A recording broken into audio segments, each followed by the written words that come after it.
تو اس کے جسم میں 100 بیماریاں رہتی ہیں. 100 بیماریاں لے کے شادی کرتا ہے. اس سے سوچو کہ خود اس کی اپنی لائف پہ کتنا اثر پڑتا ہے, اس کی ہونے والی اولاد پہ کتنا اثر پڑتا ہے. اپنی خواہشات کی وجہ سے وہ اپنی آنے والی نسلوں پہ کتنا ظلم کر رہا ہے. نعوذ باللہ. حضرات, یہ بڑا ہی یعنی دردناک موضوع ہے. نوجوان نسل کی بے راروی جب ہم گفتگو کرتے ہیں تو پھر فارسی کا وہ شعر یاد آتا ہے کہ تن ہما داغ داغ شد پمپا کجا کجا نہم. یہ وہ جسم ہے جو سر سے پیر تک زخموں سے چور ہے, آخر ہم مرہم کہاں کہاں رکھیں. ہم نے شاید اسی ممبر سے کسی جمعے کہا تھا, ہماری نوجوان نسل کی بے راروی اور بگاڑ کا ایک بہت بڑا مظہر کیا ہے؟ ہاں, ڈرگس کا فتنہ. ڈرگس جو آفتوں کی آفت ہے, مصیبتوں کی مصیبت ہے. حکومتیں پریشان, خاندان پریشان, سماج پریشان, معاشرہ پریشان.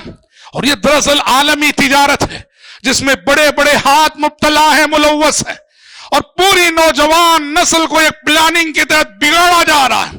اور منشیات جیسی چیزیں, ڈرگس جیسی چیزیں جو کہ کہنے کو قانوناً ہر جگہ منع ہے, مگر غریب سے غریب کے گھر تک یہ چیزیں آج پہنچ رہی ہیں. پورا چائن سسٹم ہے جو ڈرگس کو پورے سماج میں, معاشرے میں, اسکولوں میں, کالجوں میں, یونیورسٹیوں میں, گلی گلی, محلہ محلہ پھیلایا جا رہا. اور مسلم قوم کا یہ حال ہے. میں نے آپ سے کہا تھا اسی ممبر سے, ایک ریہاب سینٹر میں ہم گئے تو وہاں کون کون ہم نے دیکھا, کس کس کو دیکھا؟ ہم نے دیکھا وہاں ایک MBBS ڈاکٹر ہے, مسلمان, ڈرگس کا عادی ہے, نشے کی لت چھڑانے کے لیے آیا, اور خون کے آنسو رونے کی بات تھی. ان میں ایک حافظ قرآن بھی تھا بنگلور کا. ہم نے کہا اللہ کے بندے, یہ لعنت تمہارے اندر کیسے آ گئی, تم کیسے اس لعنت میں مبتلا ہو گئے؟ کہنے لگے فرینڈ سرکل, دوست و احباب نے میری زندگی کو خراب کر دیا, دوست و احباب نے مجھے اس لعنت میں مبتلا کر دیا. بنگلور کے ایک سماجی خدمت گزار ہیں. میں نے ان سے پوچھا کہ ڈرگس کے سلسلے میں کیا صورتحال ہے, آپ کے پاس کیا معلومات ہے؟ ایسی افسوسناک معلومات انہوں نے دی. اللہ اللہ کہ آنکھوں میں آنسو باقی نہیں رہیں گے. کہنے لگے ہمارے پاس ایک لڑکی کا مسئلہ آیا, جو لڑکی اچھے خاندان کی تھی, قرآن کی حافظہ تھی, حج کی ہوئی تھی, اور ڈرگس کی لعنت میں مبتلا ہے. حاجیہ ہے, حافظہ, ڈرگس کی لعنت میں مبتلا ہے. نسأل اللہ السلامۃ والعافیہ. ڈرگس کتنی بری چیز ہے. ایک گھر میں اگر ڈرگس کا عادی ایک مریض موجود ہو, اس گھر کی زندگی عذاب ہے. کیونکہ ڈرگس کا عادی وہ لڑکا ہو کہ لڑکی, کب وہ خود حادثہ بن جائے گا یا کب وہ کوئی حادثہ برپا کر دے گا, کوئی گارنٹی نہیں. وہ اپنے آپ خودکشی کر لے یا اپنے ماں باپ پہ حملہ کر دے, بھائی بہنوں پہ حملہ کر دے, کوئی ضمانت نہیں. اور حضرات, نوجوان نسل کی زندگی سے تعلق رکھنے والے یا ان کے بگاڑ کی جو شکلیں, جو صورتیں ہمارے سامنے موجود ہیں, اس میں سے ایک بہت بڑا مسئلہ والدین کے ساتھ بغاوت, ماں باپ کا احترام نہیں, ماں باپ کی عزت نہیں, ماں باپ کے ساتھ بے ادبی کرنا, ماں باپ کے ساتھ گستاخی کرنا. بلکہ ایسے ہم نے محروم قسمت نوجوان بھی دیکھے جو نعوذ باللہ ماں باپ پہ ہاتھ اٹھاتے ہیں, ماں باپ کو پیٹتے ہیں, ماں باپ کو مارتے ہیں. یہ اولاد کی غداری ہے. اور ماں باپ کی وفاداری دیکھو, ماں باپ اولاد کا ظلم سہتے ہیں مگر اپنی اولاد کی شکایت کبھی گلی والوں سے نہیں کرتے, رشتہ داروں سے نہیں کرتے. اولاد کے ظلم کو خود سہتے ہیں, اپنے آپ میں کڑتے ہیں, اور بسا اوقات زندگی ہار بھی جاتے ہیں اپنی اولاد کے ظلم سے. مگر ماں باپ کی وفاداری, ماں باپ کی سچی محبت, اپنی اولاد کی شکایت وہ کبھی باہر والوں سے نہیں کرتے. یہ بے حس اولاد, یہ بے وفا اولاد, یہ غدار اولاد جس نے ماں باپ کا مقام فرینڈ سرکل کو دے رکھا ہے, ماں باپ کا مقام دوستوں کو دے رکھا ہے, کہ ہمیشہ جب بھی ماں باپ کی بات آئے, ماں باپ کے معاملے میں دوستوں کو اہمیت دینا, فرینڈ سرکل کو اہمیت دینا, ماں باپ کی بات کی کوئی لاج نہ رکھنا. یاد رکھو نوجوانوں, ماں باپ کا احترام کرو, ماں باپ کی عزت کرو.